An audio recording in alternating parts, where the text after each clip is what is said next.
Hi, if you're running out of space on your MacBook or if slow file transfers are annoying you, this video is exactly for you. Today we are going to learn how to build the fastest external SSD possible for our MacBook. The first question is, why even choose an external SSD? First of all, the internal space of MacBooks is usually limited. With files enough getting bigger, we need more space for installing heavy applications or storing lots of data. We simply have to increase our storage.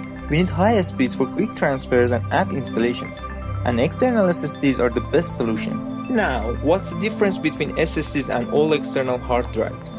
SSDs take up less physical space. These drives use NAND flash memories. Unlike HDDs, which use rotating disk and mechanical heads, SSDs have no moving part. This means they have a larger lifespan, are safer, and are resistant to shock. The most important point, which is obvious, is the much higher data transfer speed. While an HDD has a maximum speed of 80 to 160 megabytes per second, an SSD can reach speeds of several hundred or even several thousand megabytes per second. So, now that we know why we should get an SSD, how do we choose the best one for our Mac? The first step is to check what ports your device has. Macs usually use USB Gen 4 or Thunderbolt Gen 4 ports in Type-C shape. Here we need to know the differences. We must explain that Type-C is a form factor, or the physical shape of the port and connector, whereas USB Gen 3 and 4 or Thunderbolt Gen 3 and 4 are the interface standards and protocol that determine the port's speed and performance. For example, USB 3.2 Gen 1 has a maximum speed of 5 gigabits per second, but USB 3.2 Gen 2 increases this speed to 10 gigabits per second. MacBooks use the Thunderbolt port.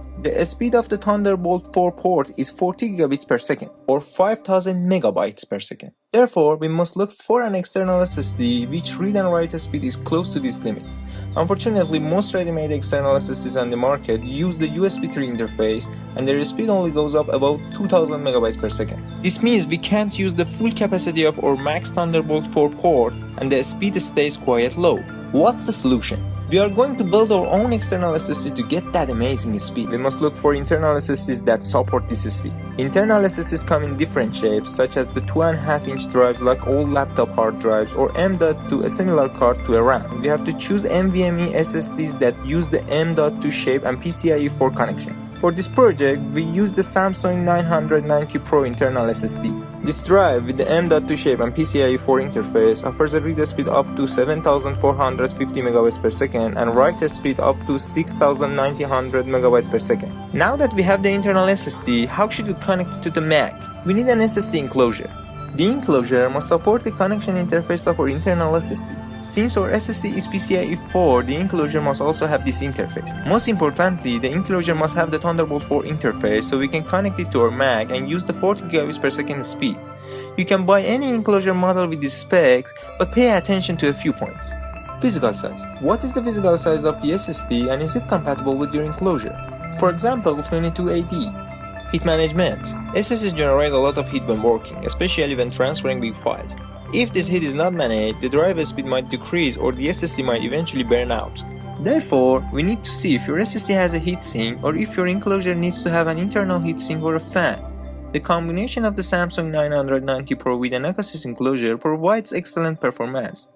Since the body of the Akusys is aluminum and uses thermal pad, heat is easily transferred to the body, keeping the drive cool. If you plan to use this custom external SSD on other devices that have USB 3 or USB 3.2 ports, make sure that your enclosure supports these connection types in addition to the Thunderbolt 4. Now that we have the parts, how do we connect it? We place the internal SSD into the enclosure and then connect the enclosure to our Mac. Using Mac's built-in tool, which is Disk Utility, we change the format of the connected SSD to APFS. This allows us to run heavy applications directly on the SSD and also use it for transferring large files. So, you saw how easily we were able to maximize the speed of our Mac by correctly choosing an internal SSD and a Thunderbolt 4 compatible enclosure.